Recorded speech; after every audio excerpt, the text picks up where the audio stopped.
का भइला? काहे भाई भाई ऐसा चिल्लाता रे? अरे तो के पता नहीं खे, सास बहू की पाठशाला शुरू हो गई बा। सावधान सावधान, सास बहू की पाठशाला शुरू हो गई बा।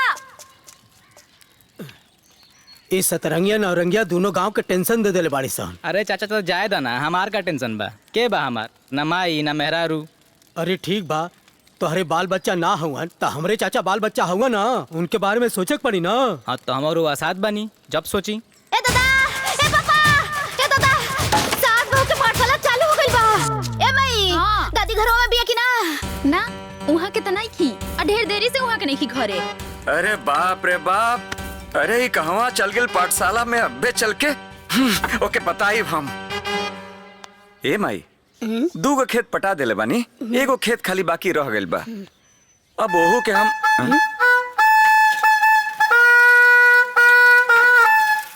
सास बहू के पाठशाला शुरू हो गई। लो, अब फिर सास बहू के ड्रामा चालू हो गइल। ड्रामा नहीं खे, बीपत बोल बीपत। रे माई, देखता चिंटुआ के माई बिया के ना घरे। दुल्हीन, ए दुल्हीन, सास बहू की पाठशाला शुरू हो गई। सास बहू की पाठशाला शुरू हो गई। सावधान सावधान, सास बहू की पाठशाला शुरू हो गई। सावधान सावधान, सास बहू की पाठशाला चालू हो गई बा। हे, हाँ बाबूजी। जाके देख बुढ़िया घरवा में बिया की ना। अरे ताकत हवे, जाके देख। ये सतरंगिया नौरंगिया मिलके पूरा गांव के तहस नहस कर दी है सब। अरे बाबू ए, चिंटुआ की माई नहीं खे। लो, ये हो गई पाठशाला। ए बाबूजी, हाँ। अरे घरवा में नहीं खे। नहीं खे ना, गैल पाठशाला। ये नौरंगिया सतरंगिया मिल के पूरे गांव के बर्बाद करे में लागल बाड़ी सा। आवे दी बुढ़िया के, आज घर में हुरकंडो हो के रही। अरे काहे तू टेंशन लेता रू? तनका आराम से, वो हमार माई है, ओकरा के हम समझा दे। चुप रही रहुआ। आज उनकर पाठशाला में के मिलल सबरी ज्ञान निकालिए के दम लेही। ए माई, करे हौ देख हौ देख हौ देख, हौ देख दादी आ गई। का हो बूढ़ी, सीख के आ गइलू सास बहू पाठशाला में? का सीख लू हा कि पतोही से कैसे लड़ाई करे के बा? दाली में नून कम हो गइल, तरकारी में हल्दी कम हो गइल। हाँ, इहे कुल सीख के आइलू हा? सतरंगिया से 7 रंग सीख के आइलू हा? अरे ए माई,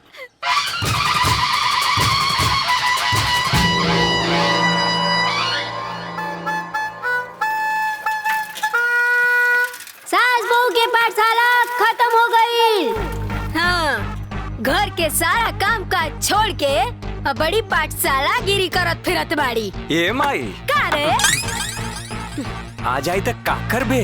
ओकर हाथ पैर तोड़ के अघरवा में बैठा दे। ए मैटर पर हम तहरा साथे बानी। ठीक बा।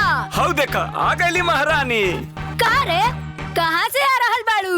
गुलछर्रा उड़ा के नौरंगिया के साथे मिल के नैन मटक्का करत फिरत बाड़ू हैं? केकरा से पूछ के? ना केहू से पूछे के, न जांचे के, जब मन करता मुंह उठा के चल देता रू। ले आज तो तोरा के हम मार के। अरे बुढ़िया तू ढेर बोलता रे, आज तोरा के बतावता नहीं तो। रुक तोरा के। का रे बुढ़िया, तोहर हाथ तोड़ के तोहर हाथ में दे दे, और जो टपर टपर बोलत आड़ू ना, उ सब बोलल निकाल दे। अब तोहर शासन ना चली। अरे बताओ भैया, तोहर मेहरारू हमरा माई के पता नहीं का पढ़ा लिखा देले बिया, घरे हमरे मेहरारू साथे बवाल मचा के रख देले बिया। ई बात ठीक नहीं खे। हाँ, हमरो मेहरारू दिन रात तोरे मेहरारू के संगे खेतानी करतिया। ई बात ठीक नहीं खे। कुल बुझाता नहीं सरऊ हम। तार रेडियो कौन स्टेशन पकड़ो तो हमके ना मालूम। हाँ, तय सारे हमरे सीधी सादी मेहरारू के बदनाम करता रे, हमारा दुश्मन लोगों से मिलके रे। फुटानी भाई, अपना मेहरारू के समझा दो। का जाने कौन पाठ हमारे मेहरारू के पढ़ल बिया कि हमार मेहरारू हमारा माई के मार के हाथ तोड़ देले बिया। ये ठीक बात नहीं खे। अरे बाप रे बाप, इतना जोर से मरले बिया कि हमार हाथ उठत नहीं खे। ए फुटानी चाचा, तोहरा मेहरारू के चक्कर में हमनी के मेहरारू बिगड़ गइल बिया, समझला? हाँ, ठीक नहीं के बता देता नहीं। ए सिपाही भाई, हम सब बुझाता नहीं, तू ककरो कंधा पे चढ़ के बंदूक चलावताड़ा। ये सब हमारा दुश्मन के चाल है। बतावा, हमार गाय जैसन मेहरारू के तू लोग बदनाम करे के साजिश रचताड़ा। सारे ए मोटका बाबूजी, दुश्मन के का कहले हरे? अरे दुश्मन नंबर 1 हमार मोटका बाप। सारे दुश्मन रुका, पता बताइए भाई। हम कहा था बाबूजी फाड़ दे। अरे तो क्या काटा सराऊ? हमारी स्पेट ज्यादा बोला जी, बताते थे। चुप सारे। का हो गइल? अरे का भेल जी? हाँ?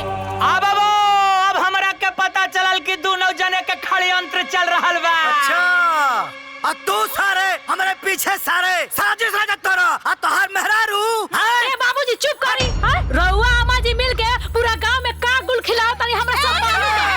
अरे छुट्टी देख का बोल भी रे तेरे मुंह पर बाबूजी अपना मेहरारू हमारा माई के समझाला। अच्छा करा ताई ठीक ना होई। अच्छा। अगर पतो है इज्जत से बात कर। अरे इज्जतदार पतो होता होगा के चाहिए आइला बड़ा बोले वाला तो हूं ए बुढ़ियो अरे पूरा गांव तेरा पर थुकता हो पूरा गांव हमारे पर गांव का थुकी तोरे उतरता ही गांव तो के थुके लगल आइलो बोले बोले तू है। अरे सारे हमारा मेहरारू को पूरा गांव बीआईपी कहत हो और तै सारे कहत हमारा मेहरारू बुढ़िया हो। बुढ़वा मटका तब पूरा गांव तो का कहला बीबी के गिल्ला बीबी के गुलाम ये देखा बुढ़वा पगला गई। बीबी के गुलाम है सारे है बुढ़िया गला सा निकाल सारे का काट डाल। ए हो अब भी लेके आवा तनी हमारा तो कैसे कर काट डाला? सारे दौड़ा के काट। अरे मटका बाबूजी फाड़ दे बा। ले ले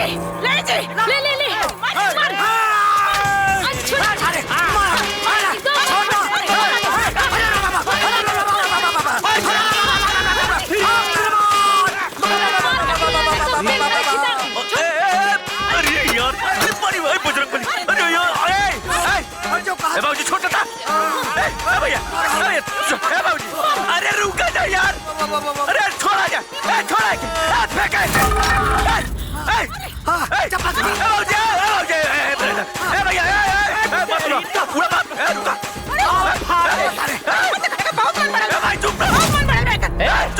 माई के देखा है तनी गर्मी में अरे चुप रहा रे गोला का तनी बाबूजी तो बस चुप अरे हम बूढ़े का चुप कराई चलो तो बड़ा बड़ा वाली सन अरे यार चुप रह जा 4 दिन बाद हमार बियाह बा अरे हमार ससुराली वाले का सोचे सन हमने के कुछ इज्जत बाकी ना का चाहता रजा हम जिंदगी भर रोड़ुए रही ए बस ओम मंगलम भगवान विष्णु मंगलम गरुड़ध्वज मंगलम पुंडरीकाक्षाय मंगलाय तनोहरि वक्रतुंड महाकाय सूर्यकोटि समप्रभा निर्विघ्नं कुरु मे देवा सर्वकार्येषु सर्वदा शांताकारं भुजगशयनं पद्मनाभं सुरेशं विश्वधारं गगनसदृशं मेघवर्णं शुभांगं लक्ष्मीकान्तं कमलनयनं योगविद्यानरगभ्यं वन्दे विष्णु भवभयहरं सर्वलोकैकनाथम्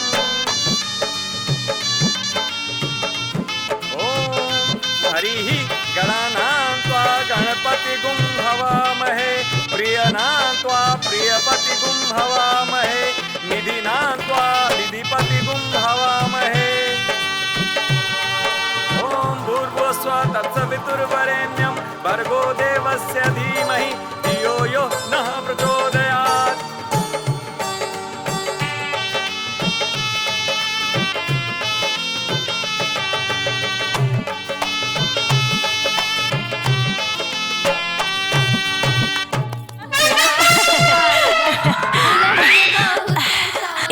इंसान तारू अरे जन बड़की पतोहिया बियानू अरे वो बड़ी कलीन बिया जल्लू अरे वो हमरे बस में कबो ना रहेला।